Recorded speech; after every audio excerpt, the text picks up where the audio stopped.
All right, guys, Sean Combs' jury has been selected. The trial is officially underway. Today was opening statements from the prosecutor and the defense.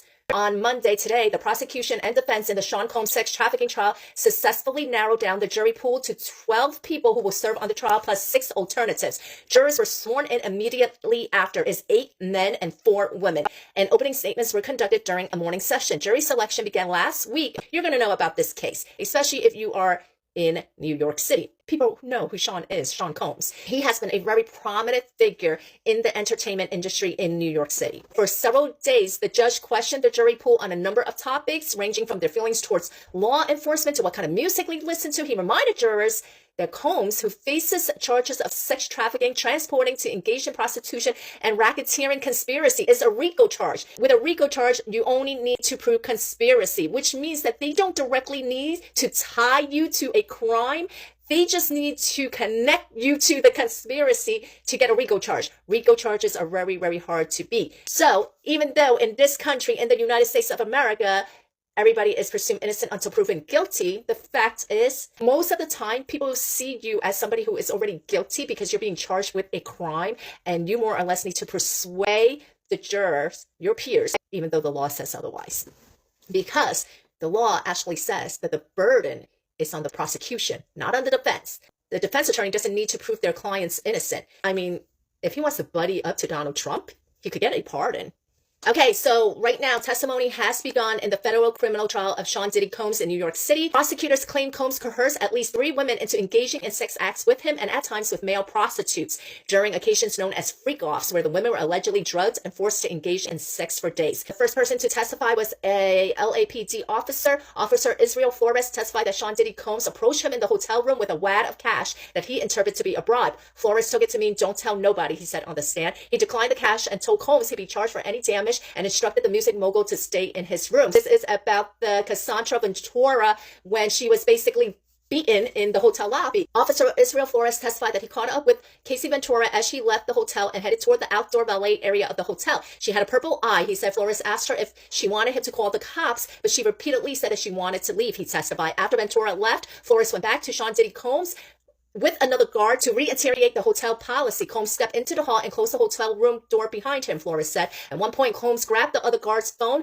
accusing him of recording the conversation. Flores pinned Combs to the wall. He testified and told him to let go of the phone. After the hotel altercation, the assistant secretary director of the hotel, who is Israel Flores, responded to the distress call in 2016 after video captured Sean Combs physically assaulting Casey Ventura. Flores testified that he arrived on the floor at the Intercontinental Hotel, which is no longer in business, and saw Combs sitting in a towel and socks, and he had a devilish stare. Now, that is the infamous video that has been circulating. "He was just looking at me," Flores says. Flores said Ventura looked scared, sitting with her hoodie pulled up. Flores testified that he escorted Combs and Casey back to the hotel room. At one point, Combs told Casey, "You're not going to leave," and Flores said that if she wanted to leave, she would. Once they reached the room, both Combs and Casey entered, but Flores kept the door propped open with his body. He testified there was another man in the room, but the man wasn't engaging in conversation with any of them.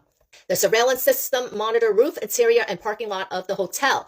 There were at least 3 cameras per floor covering the elevator lobby and 2 more in the hallway facing north and south. There were additional cameras on a floor if the hallway had more turns, Flores testified. The cameras recorded when they detected motion. When security personnel responded to an incident in the hotel, they were required to file incident reports. The reports would include photos if there was damage to the hotel. On March 5th, 2016, when he received a call saying there was a woman in distress on the 6th floor, he stepped out of the elevator and saw Sean Diddy Combs. Here's what the defense and the prosecution said in their opening statement. If you guys are just tuning in, here is a quick recap. So, prosecution, the scope of the allegation is that Sean Combs committed crimes including kidnapping, arson, drug distribution, sex crimes, bribery, and obstruction repeatedly and with help from his inner circle. That is where the conspiracy, the RICO charge comes in, the conspiracy. Alleged violence against Casey Ventura. Prosecutor Emily Johnson said Combs forced his former girlfriend Casey Ventura to have sex with male escorts and recorded it for blackmail. She described one incident in which she claimed Combs allegedly made a male sex worker urinate in his former girlfriend Casey Ventura's mouth. She also described how Combs allegedly went on the hunt after learning Ventura was seeing another man. He took a gun, found her, and beat her severely. The allegation against him was so wild, and he settled with her out of court within 24 hours. There were videos that were coming out, and they were probably coming out from, her camp and people affiliated with her. Those videos were so damaging. More accusations started coming out. And then more allegations started coming out. And she really was the person that broke this all open. In her situation, she got monetary damages, but I'm sure she also wanted to see criminal justice. And she got that. And how she got that was because it wasn't an isolated incident. She came forward. And because when she came forward, there was more and more that came out. It started building from this isolated incident into RICO charges, into sex trafficking charges, into bribery, into prostitution, into a whole bunch of other things. Because what he's being charged with is not domestic violence, it's not rape. He's not even being charged with sexual assault. He's being charged with RICO, with prostitution, with bribery, and with obstruction. So back to what's going on in the courtroom. Prosecutors described Combs' inner circle and told the jury how those closest to the defendant helped him commit crime after crime. They added that Combs called himself the king and expected to be treated like one. Attorneys said the prosecution's case will focus on two women, Casey Ventura and another victim they'll call Jane Doe.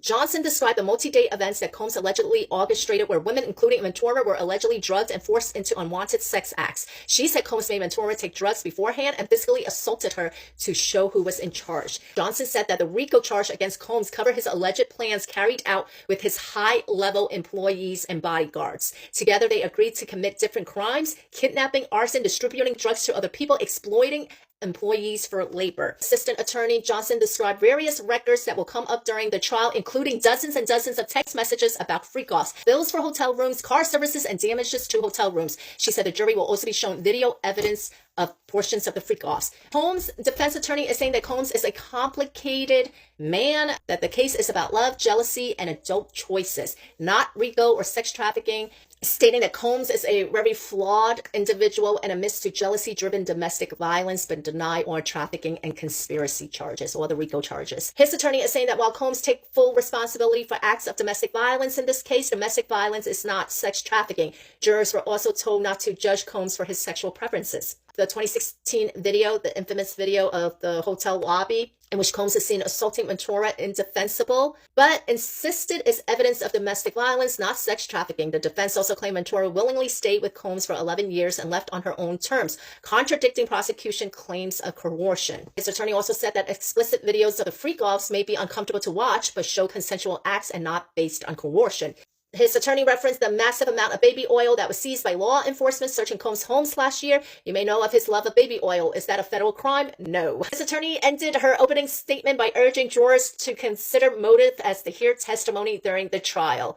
Everybody who testified has a motive, she said. Combs walked into the courtroom this morning. There were 2 rows of family and friends with a big smile and a thumbs up, made a heart shape with his hands, and, at least 6 of his adult children sat in the second row behind them, his mother in between them. Combs' sister was also seated in the same row. Some of his children tapped their chest back to him and smiled. Combs also blew his mother a kiss. This is where we are at now, so a very high-profile case. I'm going to keep you guys updated, and I'll check back in with you as the trial progresses.